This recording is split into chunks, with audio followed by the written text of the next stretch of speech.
Have you ever asked yourself what you should do to help your birds through their molt? In this episode of the Poultry Keepers podcast, we're going to give you the scoop on what you can do to help your birds have a less stressful and more productive molt. This episode is a portion of the Poultry Keepers 360 live stream called Managing the Molt. To reduce the overall runtime of this episode, the question and answer portion of that live stream isn't included here.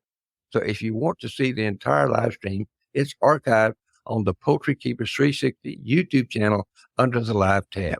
Now here's Jeff Maddox, Karen Johnston, and myself.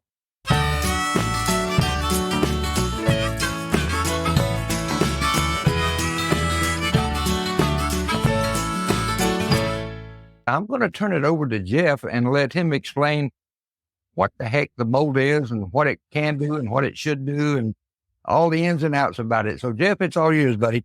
Thanks, Rip. So, just to state the obvious, and I'm not being, the molt is a natural occurrence. Every bird is going to go through at least a molt a year. Some birds go through 2 or 3 or 4 molts a year. But for us, talking about chickens, the molt is an annual occurrence. If it happens more than once a year, something went wrong, we just need to figure it out and correct it. What we need to know about the molt, right, is the real questions is how effective is your molt, right? And if you do it right, the molt can be extremely effective in transforming your birds and keep them healthy for a lot more generations. How long does it take? So for the average chicken, this doesn't include the heavy breeds. Rip and I were just talking about it before we came on, but you're looking at about 45 to 60 days for your 4, 5, 6 pound chickens. Now your bigger stuff or your birds with a lot more plumage to them, longer tail feathers, things like that, you could be looking at 80, 85 days. It's going to take them longer to get them back to that full feather, get them back to looking the way you want them to look. So you need to set your calendar and be ready to plan your molt. And people ask, what do I do to help it? Right. So we're going to go into the in-depth on this, but so really you want to, during the molt, the birds are running a fever. They're not feeling the best. They're really grumpy. You're grumpy because they look like crap. They're just not the prettiest birds anymore. So everybody needs to keep calm. You need to do whatever you can to keep your birds as calm as possible. Keep them as comfortable as possible. Realize that they're running a couple more body degrees temperature than normal. So we need to take steps to increase the airflow, keep them comfortable, make sure that they're properly fed and watered. It's not difficult, but it just takes a little bit more understanding, on the manager side to take care of it. So, what is the molt for? And by the way, type in your questions whenever you have them. If I say something that triggers a question, we want to make sure that we get them answered. This is kind of a odd subject, and a lot of people have questions. So don't be bashful. What's going on during the molt? And I don't know that everybody understands this, but so what should happen during the molt is a weight management plan. So the birds should be going through a diet and, we're doing body repair. Everybody just looks at it like their birds look yucky. The feathers are falling out. They don't kind of comprehend what's really going on the inside of that bird, but there's a real transformation going on inside the chicken, not just the feathers.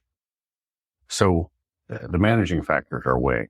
A good effective molt is the birds are going to lose somewhere between 10 and 20% of their body weight. This depends on their internal fat.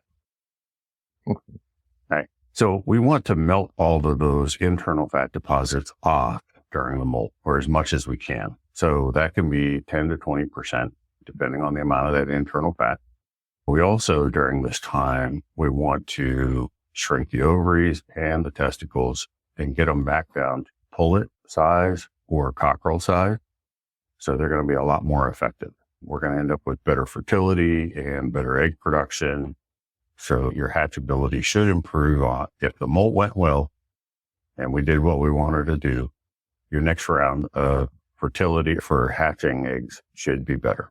And so that's what we're shooting for anyway. I want to encourage you all to take pictures of your birds.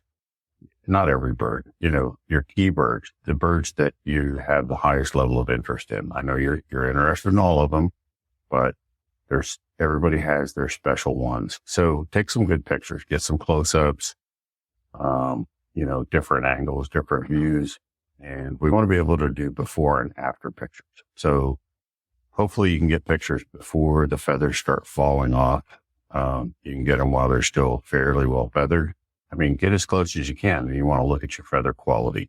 You may want to spread out some feathers, if you have a macro lens and you can do it, get really close up, get some of those very detailed feather, so you're looking at the composition of the feather. All right. The hard part, and I think this is where everybody's has a lot more questions. I haven't said anything that anybody doesn't particularly know already. How do you feed during the molt? Okay. So, Karen picks on me all the time about this a little bit, but so a molt feed is going to be at 12%, roughly somewhere close to 12% protein. It's going to be a low energy, very high fiber, and we're going to feed a controlled amount. Right. So for birds, 2 to 4 pounds, you're going to feed 2 ounces of molt feed. For birds in that 4 to 6 pound range, you're going to feed 3 ounces of molt feed. And you need to weigh this. This isn't a guess. This isn't a free choice. So if you're saying, well, I just let my birds eat whatever they want, then you can turn off YouTube and go do something else, because this isn't for you, right? To do a good molt, we have to be weighing the feed. Once you know a unit of measure, whether it's a quarter cup, eighth of a cup, you can use that, but you need to at least weigh it at some point to know what you're starting with. So would you weigh according to what your birds weigh now, or what you want them to weigh at the end of the molt? So my birds would be in the 8 to 10, but I would want them to end up in the 4 to 6. Okay, not quite that far, but you can't get from there to there. I want them to end up so they're at 8, and I want them to end up at 7. Do you know what I mean? Right. I mean, obviously you could do 3.5, right? This isn't magic. Yeah, it's not. So it's kind of where your target range is, where you want them to be. So yes, if you are looking for a 6 pound bird, you want to feed them for that, 4 to 6 pound range. Not where their starting weight is, but where their target weight is. That's a good question. So where they should be according to the standard, or where you want them to be. And for 8 to 10 pound birds, you're going to feed 4 ounces. And that sounds like a lot, but look, this is a 50% reduction in calories. Okay. And it's almost a 50% reduction in protein.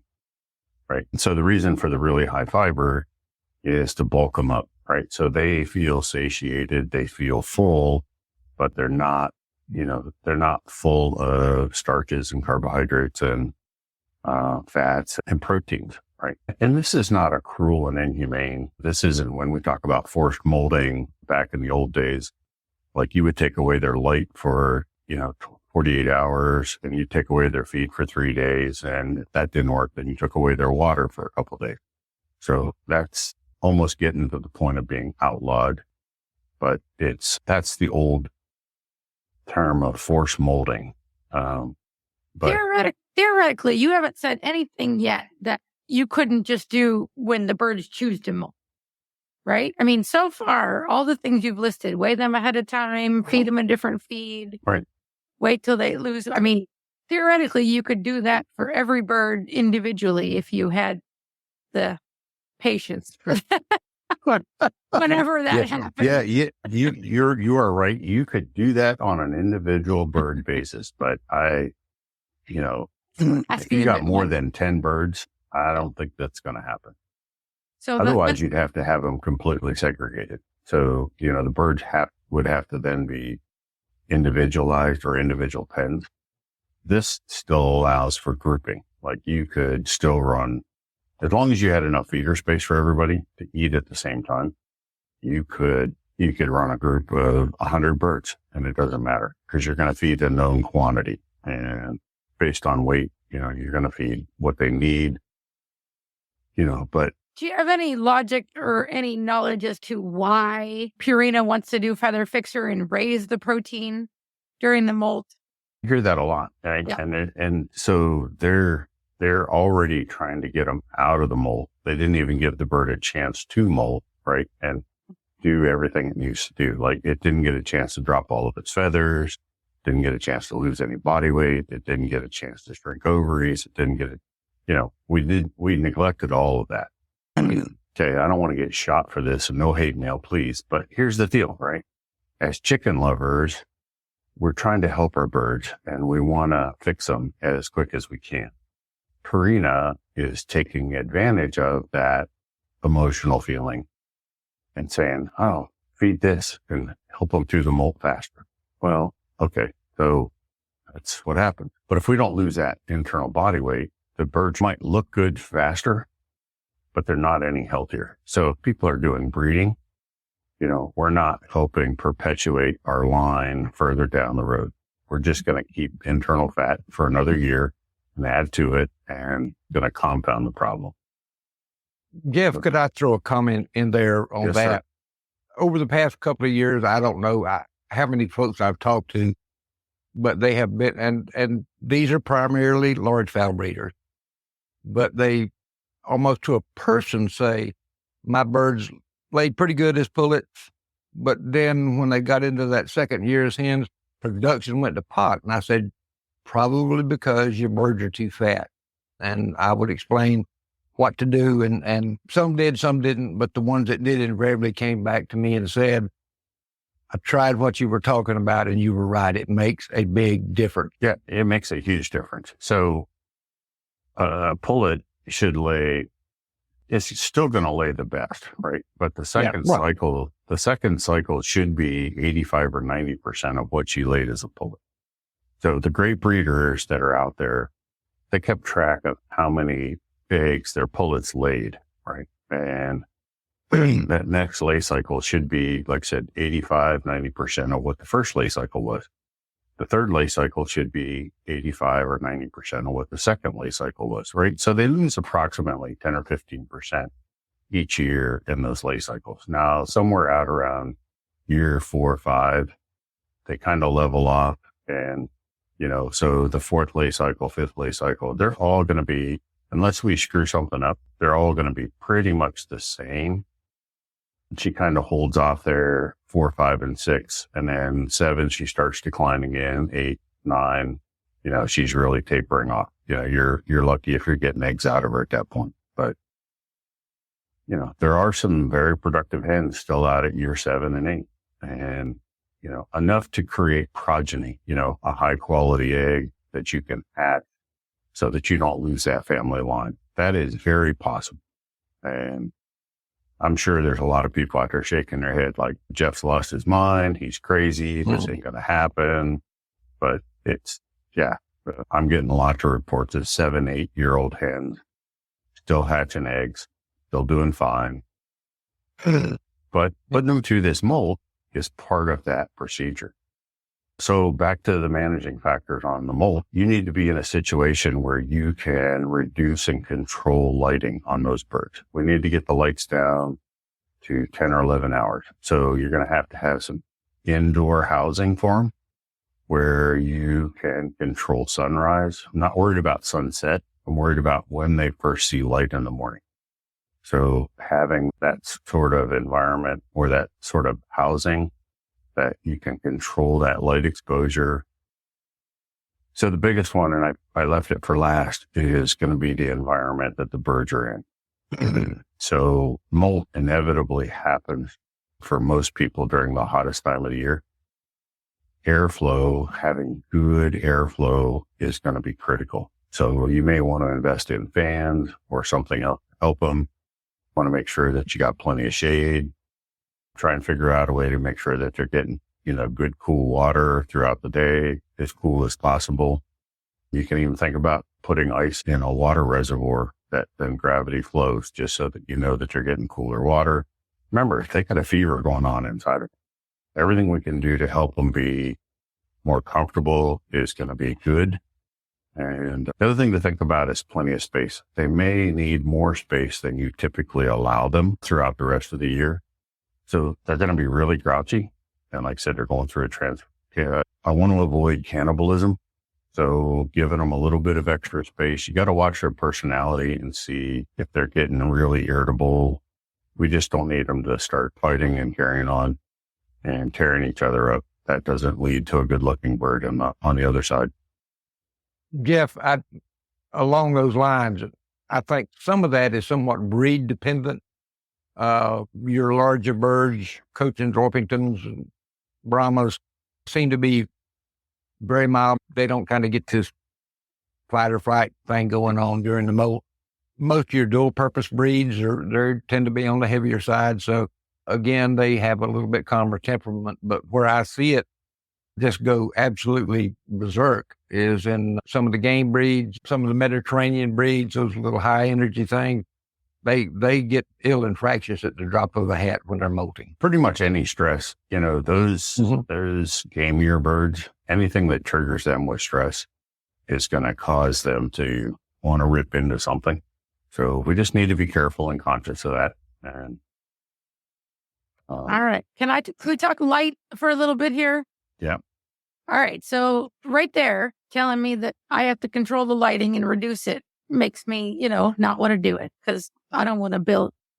I'm not going to build inside facilities. Just that's not in the cards.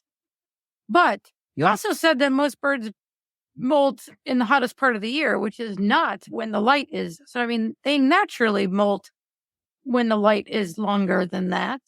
That's October here or late October in North Carolina when you get down to 11 hours. So can you try it without controlling the light? Okay. Yeah. No. Look, they want to molt this time of year. That's fine. We're just, if you can get the lights down during this time. So if you can reduce the light intensity. Okay. So just something that put provides them blinders on all of them. Peepers. Just something to shade them. So it keeps them. So light intensity is one of their activity stimulants. So, a little bit of shade, they're going to be a little bit more mellow, less grumpy if they can hang out in the shade. No, you don't have to get the lights down there, but if you do get the lights down for people who want to hatch in the fall, we've talked about this before, but if you wanted to hatch in the fall, then you can start stimulating with light and gradually bringing them back up. Right. So, and they'll come back into egg lay, in the fall of the year. But reducing light is going to reduce their activity level and their aggressiveness. It's just going to keep them calmer. So the lighting is more of the calmness thing. And you got heavier breeds, so they're not necessarily high strung anyway. But for people that might have a high strung breed, keeping them more shaded, more, muted light is going to help out. But if you want to do fall breeding, getting those lights down to that 10 or 11 hours so that you can then, stimulate them back up is going to be beneficial. Rip, when did you hatch? Were you a fall hatcher? Yes. And I did that because I was dealing with the hot temperatures and I was getting big combs and beefy combs and huge wattles.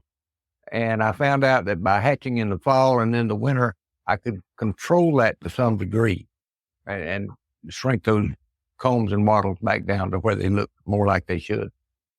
All right. You knew I was going to do this to you. So that's fine. Talk again about the stages. So it sounds to me like there almost is 3 stages. There's like a starting the molt, there's a in the molt, and then there's a coming out of molt. Yes, that is true. There's basically 3 stages of the molt. So you got to trigger the molt and get that where you're dropping that feed down. Hopefully you don't have to take water away, but you're changing over to that other feed. Now, to do a humane molt, where you're not doing feed withdrawal and all that other stuff, look, it's going to take about 5 to 7 days to start seeing those feathers falling off. Right? That seems really fast. Yeah. No, they're not going to be bald in 5 to 7 days. No, I but know, but you're going to start seeing a lot more, feathers in the litter, or on the ground. It's going to take 5 or 6, 7 days before you start seeing that. It's, they're not going to be bald for a couple of weeks. So I saw somebody had asked, how long do you feed the 12%? Well, you feed the 12% until you actually achieve the body weight that you're looking for. So that's going to be the pullet weight based on the breed standard. We're trying to get somewhere close to the pullet weight. Right? or whatever your birds were. Or the cockerel. Yeah. Right. If you got streaks, it just And you may or may not go that far. Just depends on how tight of a body, what you want the bird to look like, what is your goal? So for somebody who's more in it on the serious breeding side and not necessarily on the show side, getting them really close to that pullet weight and is going to be really important because that is going to affect that next lay cycle and the number of eggs you're going to get and the fertility of those eggs in that next lay cycle. So that's purely on the owner. Show folks may only lose 10%, but I think they're still breeding, right? They still want offspring and they still want progeny. So trying to get close to that pullet weight is going to be important. And I think, Rip, correct me if I'm wrong, but I think if you get closer to that pullet weight, when you bring them back out, I think your feather quality is by far better when you drop that body weight. We hope you enjoyed this podcast. Be sure to listen next week when we'll be talking about after the molt care best practices. So until then, be sure to keep your birds happy, healthy, and productive.